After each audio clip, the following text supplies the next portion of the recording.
수 있는 은혜를 주심을 감사를 드립니다. 특별히 귀한 찬양으로 영광 돌리는 우리 샤론 찬양대 축복하여 주시고 저들이 이 나라와 민족에 하나님의 영광을 나타낼 수 있는 믿음의 귀한 자녀들 될 수 있도록 주님 축복하여 주시옵소서. 이 시간도 귀한 물질을 드립니다. 이길병 성도님, 김우혁 집사님 1000번째로 주님 앞에 드려오니 그들의 귀한 영혼의 소원들이 이루어지게 하시고 이 시간도 말씀 가운데 주님 역사하시고 인도하여 주옵소서. 예수님의 이름으로 기도드렸습니다. 아멘. 할렐루야. 네, 우리 옆에 있는 분 전후 좌우로 한번 인사하시겠습니다. 은혜의 자리에 잘 오셨습니다. 네. 할렐루야. 네, 우리 교회가 아주 의자도 새롭게 단장을 하고 또 우리 샤론 찬양대 우리 가운을 입으신 모든 분들께서 너무나 깜찍하고 귀한 찬양으로 우리에게 은혜를 주신 줄로 믿습니다. 오늘 이 시간에 우리 성도의 우선순위라고 하는 제목으로 잠시 말씀을 나누실 텐데 하늘의 귀한 은혜가 저와 여러분에게 깨달아지는 믿음의 시간 되기를 소망합니다. 예전에 제가 전에 사역했던 곳에서 옆에 있는 중학교에서 특기적성 방과후 학교를 좀 가르칠 수 있는 기회가 있었습니다. 그냥 전도 목적으로 처음에 시작을 했다가 무려 한 16년 동안 그 한 학교에서 이제 아이들을 가르쳤던 그런 적이 있습니다. 근데 이제 어떤 날 그 다음 날이 체육대회고 또 저희 이제 밴드부에서 야외에서 공연을 하려고 악기를 많이 준비를 했습니다. 아시다시피 저 악기가 전자악기이기 때문에 비가 오면 아주 곤란해지게 되는 거죠. 그래서 비가 올까 안 올까 막 그 전에 우리 뭐 임원들이 상의를 해서 막 이렇게 준비를 했는데 어떤 친구가 그래요. 선생님 걱정 마십시오. 내일 비가 안 옵니다. 그래요. 중학교 2학년짜리가. 왜? 그랬더니 제가 비 오기 전날 허리가 아프고 무릎이 아픈데 내일은 비가 안 온다는 거예요. 너무 좀 그렇잖아요. 중학교 2학년 녀석이. 뭐 왜 그랬더니 자기가 예전에 축구를 해서 좀 다쳤는데 비 오기 전날 되면 그렇게 무릎과 허리가 아프다는 거예요. 그래서 제가 내일 정말 안 오지? 그랬더니 무릎과 허리를 만지면서 정말 안 오지? 그랬더니 안 온다는 거예요. 근데 다음날 비가 안 왔습니다. 그래서 얼마나 용한지 그 다음 해에 제가 또 공연할 때 그 친구한테 물었어요. 대한아, 내일 비가 올까 안 올까? 선생님, 글쎄요. 제가 허리가 좀 안 좋은데 내일 비가 올 수도 있고 막 그런 얘기를 하더라고요. 이게 중학교 2학년 입에서 나오는 얘기니까 참 웃기기도 합니다만 그래서 그게 정말 그럴까 해서 한번 찾아봤습니다. 찾아봤더니 비가 오기 전에 이렇게 좀 습기가 있고 습하면 허리나 관절이 좀 안 좋으신 분들이 조금 이제 곧 통증이 생길 수도 있다는 거예요. 그래서 이제 그런 증세가 조금 있으면 내일 비가 오겠구나, 오지 않겠구나 그런 때를 알 수 있는 그런 과학적인 그런 증거가 있다라고 하는 그런 이야기를 한번 찾아본 적이 있습니다. 여러분 오늘 이 마태복음 24장의 말씀해 보시면 이 마태복음 24장은 정말 이 마지막 때, 마지막 이 종말의 때가 어떻게 될 것이고 또 이 종말의 때는 언제 이루어질 것이고 우리가 아시다시피 이 예수님께서 하나님께서 이제 재림하시는 그때는 우리가 예수님께서 나도 알지 못하고 오직 우리 아버지만 알고 계시다라고 말씀을 하고 있다는 사실입니다. 근데 여러분 요즘 많은 이단들이 있고 우리가 예전에 한번 기억이 나실지 모르겠습니다만 1994년 10월 28일 예수님이 오신다고 하는 다미성교회라고 있었습니다. 근데 이분들이 그 전날 이 다미성교회 교주가 구속이 되었는데 그분은 그날 주무셨다는 거예요. 10월 27일 날 새벽에 그분은 교도소에서 주무시고 나머지 다미성교회 성도님들은 하얀 소복을 입고 함께 모여가지고 이제 다 들림 받으니까 우리는 이제 함께 모이십시다라고 했던 그런 일들이 있었다고 합니다. 근데 예수님께서 오시지 않았다는 거죠. 근데 여러분 이단들의 특징이 예수님이 언제 온다는 사실입니다. 근데 성경은 우리에게 말씀하시는 것이 그 오시는 것은 아버지 외에는 하나님 외에는 알 수 없다라고 말씀을 하고 있다는 사실이죠. 근데 성경에 보시면 하나님께서 우리 주님께서 언제 오실 쯤인가에 대한 여러 가지 징조들과 또 여러 가지 때들과 언약들을 우리에게 보여주고 있다는 사실입니다. 그래서 이 마태복음 24장을 집에 가서 한번 읽어보시면 좀 무서운 말씀일 수도 있고 또 이 24장의 말씀해 보시면 주님의 때가 언제 올 것인가에 대한 그래서 우리가 주님을 예배하고 준비하는 믿음의 삶들에 대해서 생각해 볼 수 있는 그런 말씀이라는 사실입니다. 오늘 첫 번째를 보시면 우리가 14절에서 읽었습니다만 하나님께서 이 땅 가운데 이제 마지막 종말이 언제 오느냐 우리가 14절을 다시 한번 읽어보시면 이 천국 복음이 모든 민족에게 증언되기 위하여 세상에 전파되리니 그제야 끝이 오리라. 네. 우리 주님께서 이제 언제 오신다라고 말씀을 하고 있냐면 이 천국 복음이 온 천하에 전해지게 되면 그제서야 끝이 오게 될 것이다 라고 말씀을 하고 있다는 사실입니다. 왜 천국 복음이 모든 민족에게 전해져야 주님의 끝이 올까요? 왜냐하면 로마서에서 말씀하고 있는 것처럼 분명히 전 세계에 하나님의 복음을 다 전해지고 복음이 전해졌기 때문에 나는 한 번도 복음을 들은 적이 없습니다 라고 하는 핑계치 못하게 하기 위해서 하나님께서 모든 민족에게 복음이 전파될 수 있는, 그리고 그 전파가 되면 우리 주님께서 그제야 끝이 오겠다라고 말씀을 하고 있다는 사실입니다.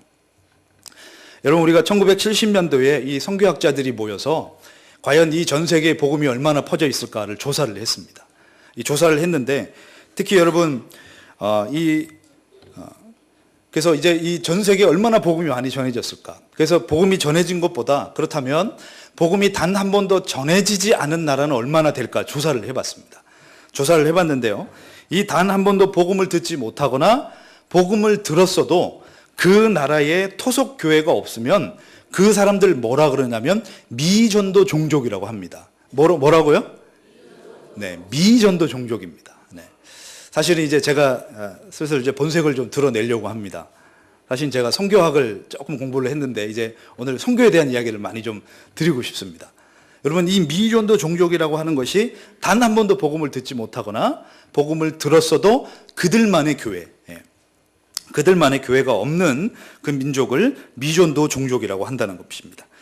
그래서 루이스 보시라고 하는 그런 이 선교학자가 이 미전도 종족이 어디에서 많이 살까? 그래서 제가 사진을 하나 준비를 해봤습니다. 사진을 한번 보시면 이 미전도 종족이 어디에서 많이 사시냐면 저기 파란색 보이시는 것, 그러니까 위도 10도에서 위도 경도 10도에서 40도 부분, 저 네모난 지역 안에 이 미전도 종족의 90%가 여기 산다는 사실입니다. 90%가. 그러니까 이 나라를 살펴보시면요, 이 나라의 종교의 대부분이 26개의 이슬람 국가가 있습니다. 이슬람 국가가 있고, 그 다음에 8개의 불교 국가, 그 다음에 2개의 힌두 국가, 그 다음에 여러 명의 또 불교 국가가 이곳에 다 들어가 있다는 사실입니다. 우리가 잘 아시다시피 이 지역을 10분의 40 윈도 지역, 다시 말해서 10분의 40 창 지역이다라고 얘기를 합니다. 근데 지금 조 지역이 이쪽이 이제 제가 이쪽이죠. 이쪽부터 아프리카부터 시작해서 중동, 그다음에 아시아 지역. 지금 가장 이슬람이 많고 또 힌두교와 불교가 많고 종교적으로 기독교를 가장 많이 배척을 하고 있는 저곳이 바로 10분의 40 윈도 지역이다라고 얘기를 한다는 겁니다. 근데 여러분, 이 사람들에게 복음을 증거를 해야 되는데 우리가 잘 아시다시피 전 세계에서 선교사를 가장 많이 파송한 나라가 미국과 영국입니다. 그리고 두 번째가 어디냐면 여러분, 우리나라입니다. 우리가 저작년 2017년도 통계에 보시면 22,000명이다라고 이렇게 통계가 나와 있습니다. 그래서 전 세계의 2위의 선교사가 나가 있는 곳이 바로 우리나라입니다. 근데 여러분, 저 나라에 복음을 증거해야 되는데 특히 여러분, 저 나라들이 이슬람이 너무너무 극세하고 있고 2015년도에 파키스탄에서 아프가니스탄에서도 이 독일 선교사님이 순교하는 그런 사건이 일어날 정도로 지금도 저것이 기독교를 너무너무 배척을 하고 있고, 그 다음에 파란색 눈, 큰 코, 노란색 머리 이 외국인, 이 영국과 미국의 그런 유럽 사람들이 들어오면 아예 들어오지도 못하게 할 정도로 입국이 거부가 될 정도로 아주 심각하게 그리스도의 복음을 전할 수 없는 그런 곳이 되어버렸다는 사실이죠. 왜 여러분 저곳이 그렇게 되었냐면 우리가 아시다시피 이 미국과 영국과 이런 유럽의 나라들이 저 지역을 점령을 했습니다. 식민지를 했습니다. 식민지를 하면서 그곳에 들어가서 교회도 세우고 학교도 세우고 여러 가지 많은 것들을 세웠거든요. 그러다가 나중에 1948년에서 그 정도에 다 독립을 하는데 독립을 다 해버립니다. 독립을 하는데 저 사람들이 기독교 문명은 무조건 배척을 하고, 그 다음에 미국과 영국, 이제 좀 어려운 말로 제국주의라고 하죠. 그 제국주의는 기독교다. 그래서 기독교는 서양 문화다라고 하는 그런 반감이 생기면서 저 사람들이 다들 자기네 종교로 다 돌아가 버립니다. 자기네 종교로 돌아가 버리고 기독교를 배척을 하는데, 나라 전체가 기독교를 배척을 하고 또 선교사님들을 막 마구잡이로 여러분 죽이고 순교시키는 그런 일들이 저곳에 일어났다는 사실이죠. 그래서 여러분, 이 유럽의, 이 미국의 이 선교사님들이 저곳에 들어갈 수가 없습니다. 들어갈 수가 없습니다. 근데 여러분, 우리가 한번 이 한국교회가 1907년 우리 평양 대부흥이 있은 이후로 우리가 이 100여 년이 지난 짧은 이런 기간임에도 불구하고 우리나라의 교회가 정말 세계 1위의 그런 교회들이 많이 탄생을 하는 모습을 볼 수가 있습니다. 한참 이 통계를 보시면 전 세계 교회 중에서 1위부터 10위까지가 어디에 다 있었냐면 우리나라에 다 있었다는 사실이죠. 여러분, 1907년 평양 대부흥 운동 이후로 기독교가 들어가서 이렇게 단기간 안에, 여러분 100년이 지나서 이렇게 부흥한 나라가 그렇게 많지 않다는 사실입니다. 자, 그렇다면 선교학적으로 보면 하나님께서 왜 한국교회를 이렇게 부흥시켜 주셨을까? 여러분, 하나님께서 왜 한국교회를 이렇게 부흥시켜 주셨다라고 여러분 생각이 되십니까? 특히 여러분, 요즘 좀 버닝썬 뭐 이렇게 해서 좀 문제가 좀 있습니다만, 특히 여러분 한류 문화, 한 4년 전에 이 베트남을 잠시 이 단기 선교를 간 적이 있습니다만, 갔더니 뭐라 그러냐면요, 요즘 베트남의 젊은이들이 예수님을 믿기 시작한다는 거예요. 왜요? 그랬더니 지금은 조금 이제 이렇게 인기가 별로 없는 이 한 팀이 있는데요. 이 팀들이 들어가서 그곳에서 그 시원이라고 하는 한 친구가 있습니다. 이분이 아침에 일어나서 라이트 가운을 딱 입고 커피를 한 잔 딱 올려놓고 성경책을 딱 이렇게 호텔에서 읽고 있었다는 거예요. 호텔에서 딱 슈퍼주니어, 그 생각이 안 났습니다만, 그 시원이라고 하는 친구가 인기가 많은데 아침에 딱 일어나서 이제 목욕 가운을 입고 그 이제 딱 그 로비에서 커피를 한 잔, 에스프레소를 딱 올려놓고 성경책 읽으면서 묵상을 했다는 거예요. 그랬더니 베트남의 이 젊은이들이 그 연예인들을 좋아하니까 저 사람이 믿는 종교가 뭔가, 불교임에도 불구하고 저 사람이 믿는 종교가 뭔가, 그래가지고 많은 청년들이 교회로 돌아왔다라고 하는 그런 선교사님의 이야기를 들은 적이 있습니다. 여러분, 왜 한류가 이렇게 난리를 벌리고 있고 전 세계에, 여러분 남미나 뭐 정말 보지 못한, 우리가 잘 알지도 못하는 나라에서 벌써 한국말을 쓰고 한국의 문화를 좋아하고 또 여러분 한국의 가수들을 좋아하고 있는 이런 모습들을 우리는 볼 수 있다는 사실입니다.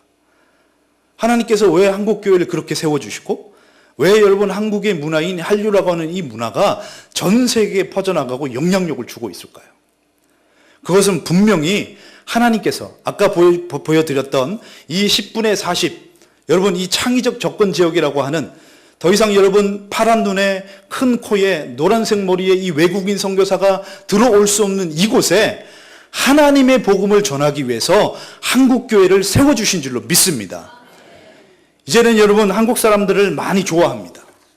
한류의 문화도 있고 또 한국 사람들은 여러 모양으로 아시아 사람들과 이렇게 친한 그런 모습이 있기 때문에 하나님께서 이 한국을 이렇게 축복하시고 또 세계 두 번째 선교사를 가장 많이 하는 그런 배출된 나라로 만드셔서 그곳에 하나님의 복음을 전하게 하고 계신다는 사실입니다. 그래서 여러분 지금도 우리가 이 평신도 분들 중에 의사나 아니면 전문적인 직업을 가진 분들이나 아니면 사업을 하시는 분들이나 이분들이 그 지역에 들어갑니다. 그 지역에 들어가는데 그냥 사업의 비자로 들어갑니다. 들어가서 그곳에서 사업도 하시고 여러 가지 것들을 하시면서 그곳에서 모여서 예배를 드리기 시작하는 거예요. 한 중국의 선교사님께서 이 공안들이 너무너무 무섭거든요. 두세 명이 모여가서 예수의 예자만 나와도 큰 핍박을 합니다. 근데 여러분 몇 년 전에 이분이 중국에서 한 공장을 만드셔가지고 한 400~500명 정도의 직원들이 모이는 그런 공장을 했었다는 거죠. 이 공장을 하시다가 이분이 장로님이신데요. 예배를 드리자. 그래서 예배를 드렸다는 거예요. 근데 공안들이 난리가 나죠. 난리가 나지 않겠습니까? 근데 이분이 뭐라 그러냐면 담대하게, 나 이거 일주일에 30분, 하루에 일주일에 한 번 딱 예배 드리겠다. 이거 안 봐주면 나 공장 다 포기하고 이 500명의 사람을 다 실업자 만들겠다라고 얘기를 했더니 공안들이, 그때 당시만 해도 공안들이 그러면 허가해 줄 테니까 제발 짧게 하라고. 짧게 하라고. 그래서 여러분 그곳에서 그 직장 안에서 하나님을 믿는 사람들이 생겨나고 복음을 전하게 되는 그런 일들이 있었다고 합니다. 특히 여러분 저 북한 땅에 우리가 아시다시피 많은 지하교회의 성도님들이 그분들의 기도 제목이 뭐냐면 마라나타 주 예수여 어서 오시옵소서. 지금 여러분 정치범 수용소에서 우리가 뉴스를 통해서 보시는 분은 아시겠습니다만 특히 여러분 종교인들, 하늘님을 믿는, 김일성 부자가 아닌 하늘님을 믿는 사람들에게 어마어마한 그런 정치범 수용소에서 고통을 당하고 있다고 합니다. 이 정치범 수용소 지하에 가시면 용광로가 있는 철을 주물을 하는 곳이 있다 그래요. 이곳에 누구를 보내냐면 기독교인들을 보낸다고 합니다. 근데 얼마나 뜨거우냐면 이 옷이 다 녹을 정도고, 그리고 여러분 죄송합니다만 이 옷이 녹으면서 이 몸 밖에 튀어나와 있는 모든 것들이 뜨거워서 다 녹아버린다는 거예요. 근데 그곳에 누구를 보내냐면 기독교인들을 보낸다는 사실입니다. 그래서 여러분 이 그림에 이게 보니까 유리벽 안에 관리인이 들어가 있고요. 기독교인들이 그냥 벌거벗은 몸으로 그 철물들을 막 이렇게 옮기는데 이 관리인이 좀 기분이 나빴나 봐요. 그 사람들을 한 줄로 쫙 눕혀놓고 너희가 예수님 부인하지 않겠느냐, 하나님 부인하지 않겠느냐. 그랬더니 그 누구도 하나님을 부인하지 않더라는 거예요. 그랬더니 그 관리인이요, 그 뜨거운 용광물을 그분들 머리 위에 싹 부어서 순교시켰다고 하는 이야기가 여러분 정치범 수용소를 탈출했던 한 분의 그런 간증을 통해서 들은 적이 있다는 사실입니다. 여러분 지금 그 지하 교회에서 그들의 기도 제목이 하나님, 내가 우리 자녀들이 좋은 대학 가고 부자 되고 잘 먹고 잘 사는 것보다 예수님 제발 오시옵소서, 주 예수여 어서 오시옵소서 라고 하며 그들이 하나님 앞에 주님 오실 것을 예비하고 준비한다라고 하는 그런 간증을 듣고 있다는 사실입니다. 여러분, 하나님께서 이 한국교회를 사랑하시고 또 한국교회를 부흥시켜 주시고 또 한국의 이 모든 문화들을 하나님께서 사용하셔서 이 전세에 영향력을 끼치게 하신 이유는 하나님께서 그 지역에, 그리고 저 북한 땅에 하나님의 복음을 전하게 하기 위해서 우리를 축복하신 줄로 믿습니다. 그래서 이제 저희 대학원에 오셨던 한 선교사님께서 이 중국 지역에서 선교를 하시면서 삼성 디지털 카메라를 그 북한 그 군인들에게 준다는 거죠. 이거 이렇게 막 이렇게 해서 저 좀 찍어 주실래요? 그럼 이렇게 일 없습니다 하면서 막 딱 찍어 준다는 거예요. 그리고 뭐라 그러냐면 이 카메라 드릴까요? 그러면 그 사람들이 뭘 이런 거 주네 이러면서 이렇게 받는다는 거예요. 근데 여러분 그 USB 메모리 안에 무엇을 넣어놨냐면 우리나라에서 옥하는 목사님이나 뭐 또 이런 유명한 목사님들이 복음 설교한 거를 그 카메라 안에서 넣어서 북한 군인들에게 줬다는 사실이죠. 그리고 그 선교사님이 그 다음에 가서 저에게 보여주셨는데 요만한 발전기입니다. 요만한 발전기인데요. 어쨌든 카메라를 들이면 건전지가 있어야 되잖아요. 요만한 발전기를 만들어서 드렸는데요. 여러분 놀라지 마십시오. 18시간을 돌려야, 손으로 18시간을 돌려야 1시간을 쓸 수 있는 발전기라는 거예요. 여러분 16시간을 돌려가지고 1시간 쓴다고 그러면 그때 저희가 함께 들었던 대학원생들 다 비웃었어요. 에이 16시간요? 근데 선교사님께서 눈물이 그렁그렁 하시면서 뭐라 그러냐면 그 전기도 없다는 거예요. 근데 여러분 그거를 그분들에게 드려요. 그리고 그분들이 그걸 16시간 돌려서 충전해가지고 카메라를 보다가 그 카메라 속에 있는 복음 설교를 듣고 예수님을 믿었다는 사실입니다. 그리고 이분들이 그 복음 설교를 듣고 북한을 탈출해서 중국으로 넘어와서 이제 중국의 뭐 오픈도어나 이런 선교팀들에게 의해서 그분들이 들어왔습니다. 이렇게 목숨을 걸고 탈출을 했다가 이제 당신 어느 나라 가고 싶냐? 대한민국이냐 아니면 뭐 제3국이냐, 이제 미국과 이렇게 연관된 그런 선교단체이기 때문에 당신이 가고 싶은 나라 보내주겠다고. 근데 그 중에 한 분이요, 그 교회에서 하나님을 예배하고 복음을 듣고 뭐라 그러냐면 당신 어느 나라로 가겠냐고. 그때 이분이 뭐라 그런 줄 아세요? 나 다시 북한으로 들어가야 되겠다. 이 단체에서 난리가 난 거죠. 아니 형제, 목숨 걸고 북한에서 나왔다가 다시 당신 들어가면 정치범 수용소에서 그렇게 죽을 텐데 왜 북한으로 들어가려고 하냐. 근데 이분이 뭐라 그런 줄 아세요? 복음이 생명이라면서요. 남아있는 내 형제, 내 부모는 예수님의 옛자도 모르고 죽으면 지옥 가지 않습니까? 그래서 이분이요 다시 북한으로 들어가셨다는 사실. 근데 북한으로 들어가시기 전에 그분을 파송하는 예배를 드렸는데요, 정말 그곳에 모인 여러분 오픈도어 선교팀들과 또 미국인 또 여러 이 선교단체에서 정말 눈물을 흘리며 그분을 보내드렸다는 사실입니다. 그리고 그분이 들어가서 더 이상 생사 여부를 확인할 수 없었다고 합니다. 여러분, 하나님의 놀라운 복음이 이렇게 전해지고 있다는 사실에 저와 여러분들이 감사할 수 있는 믿음의 시간들 되기를 간절히 바라겠습니다. 지금도 여러분, 저 이 10분의 40 그 지역에서 특히 인도네시아가 여러분 이슬람의 본거지고 가장 여러분 힘든 곳이고, 아프가니스탄이나 여러분 이곳에 우리가 아시다시피 어마어마한 그런 여러분 분쟁들과 그런 죽음의 위기가 있고, 그곳에 있는 1%의 기독교인들을 여러분 나라 전체가 테러를 할 정도로 위험한 그곳인데요. 근데 여러분 그곳에 기독교 이 지하교회가 활발하게 활동을 하고 있고, 그곳에서 지금 하나님을 예배하고 있는 믿음의 사람들이 있다고 한다는 사실입니다. 여러분, 하나님께서 왜 이 한국교회를 이렇게 일으켜 주셨고, 하나님께서 왜 이렇게 이런 문화를 통해서 하나님의 일들을 하게 하시는가를 우리가 깨닫는 저와 여러분 되기를 간절히 바라겠습니다. 근데 여러분, 안타까운 것은 지금 한국교회가 많은 어려움을 겪고 있습니다. 우리가 알고 있지만 굳이 꺼내고 싶지 않는 그런 어려움이 있지 않나라는 생각을 해봅니다. 그 이유가 무엇일까? 많은 원인이 있겠죠.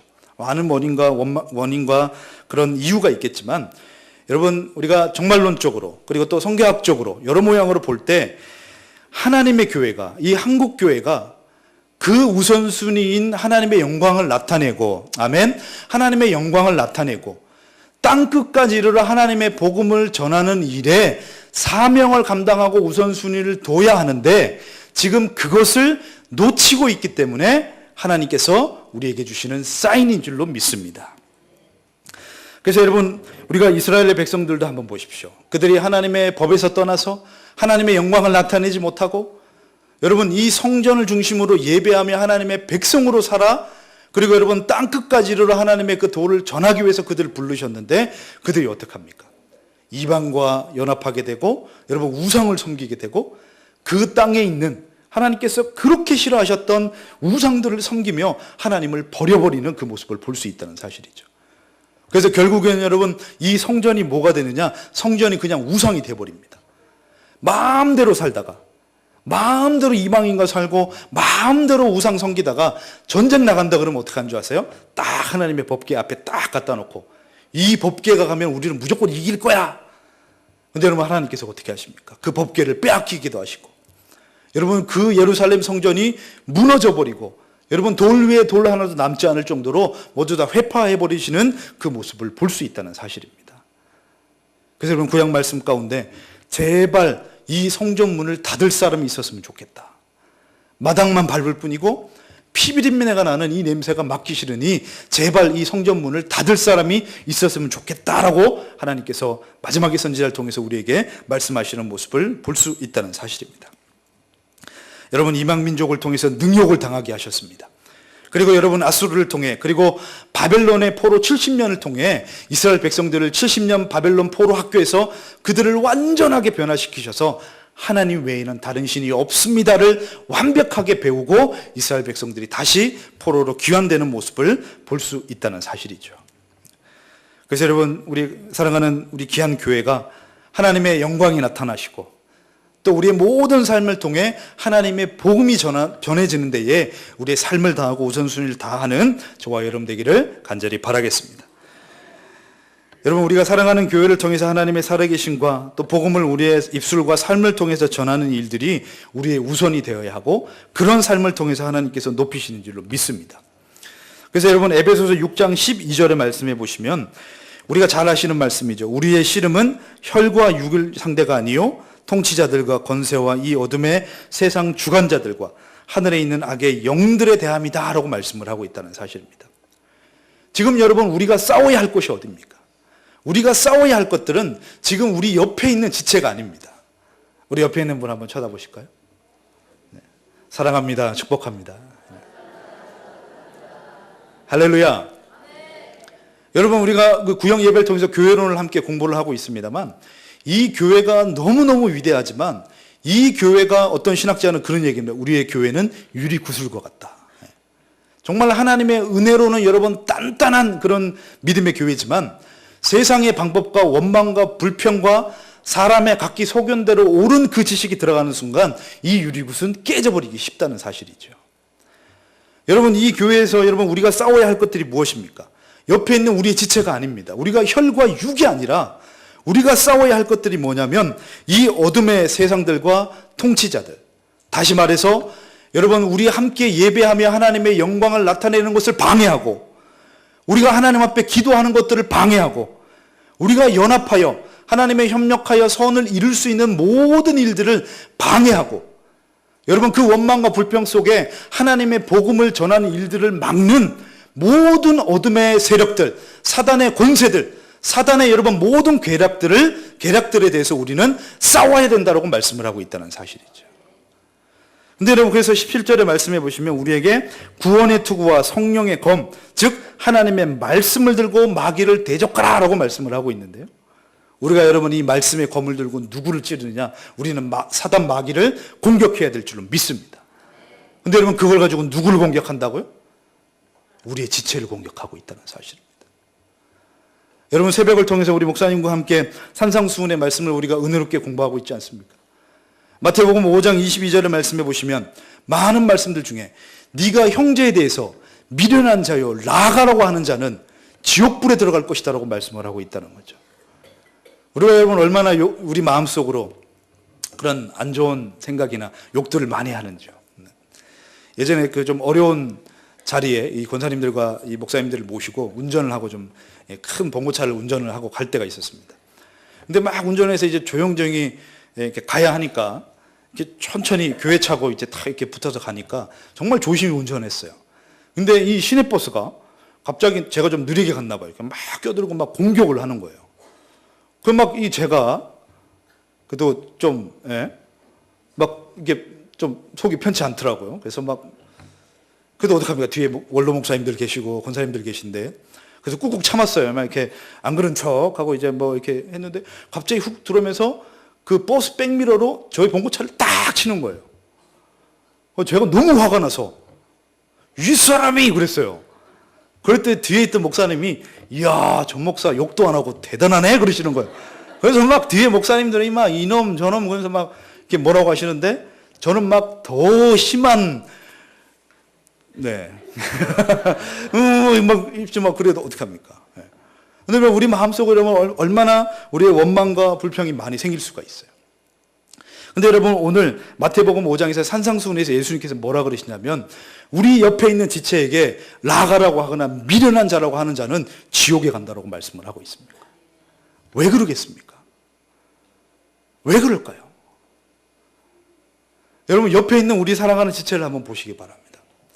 이분은요, 하나님 당신님께서 당신의 전부를 깨트려서 구원해 주신 분이신 줄로 믿습니다. 여러분, 하나님께서 우리 인류를 구원하시기 위해서 꼭 당신님의 아들을 이 땅에 보내셨어야만 했을까요? 좀 어려운 질문을 하나. 맞추시면 제가 맛있는 강경에 없는 커피를 하나 좀 선물을 해드리고 싶습니다. 하나님께서 저와 여러분을 구원하시기 위해서 꼭 아들을 보내셔야만 했을까요? 어떻게 생각하십니까? 잘 들어보십니다. 오해하시면 안 돼요. 전 목사 이상한 소리 한다 그러시면 안 되고요.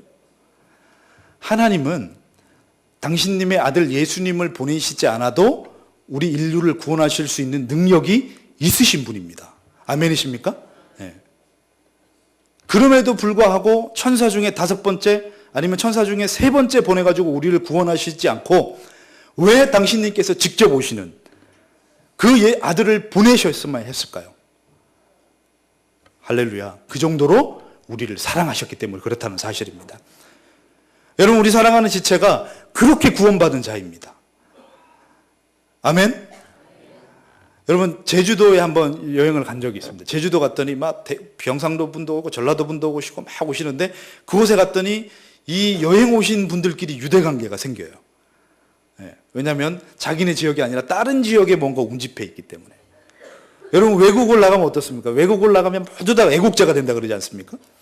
외국을 나가면 어떠냐면, 여러분 평소에는 뭐 저렇게 생겼어? 뭐 이러다가 외국 나가면, 한국 사람이세요? 막 서로 막 김치 나눠주고 막 그런. 왜 그러겠습니까? 한국 사람이라고 하는 같은 동질성이 있고 한국 민족에 대한 여러분 그런 긍지가 있기 때문에 그렇다는 사실이죠. 여러분, 우리 함께하고 있는 살아가는 지체들이 어떤 존재입니까? 하나님께서 하나님의 당신님의 전부를 깨트려서 우리를 구원하신 귀한 믿음의 사람들이기 때문에 그 사람을 향해서 미련하다라고 하는 것은 결국 하나님을 미련하다고 하는 일이 되기 때문에 그렇다는 사실입니다. 아멘. 여러분, 아담과 하와가 범죄했을 때 하나님께서 찾아가십니다. 왜 선악과를 먹었느냐? 아담이 뭐라 그럽니까?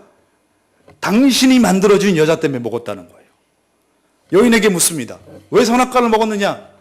당신이 만들어준 뱀 때문에 그렇다는 거예요. 그럼 결국 아담과 하와가 내가 범죄한 것은 누구 때문입니까?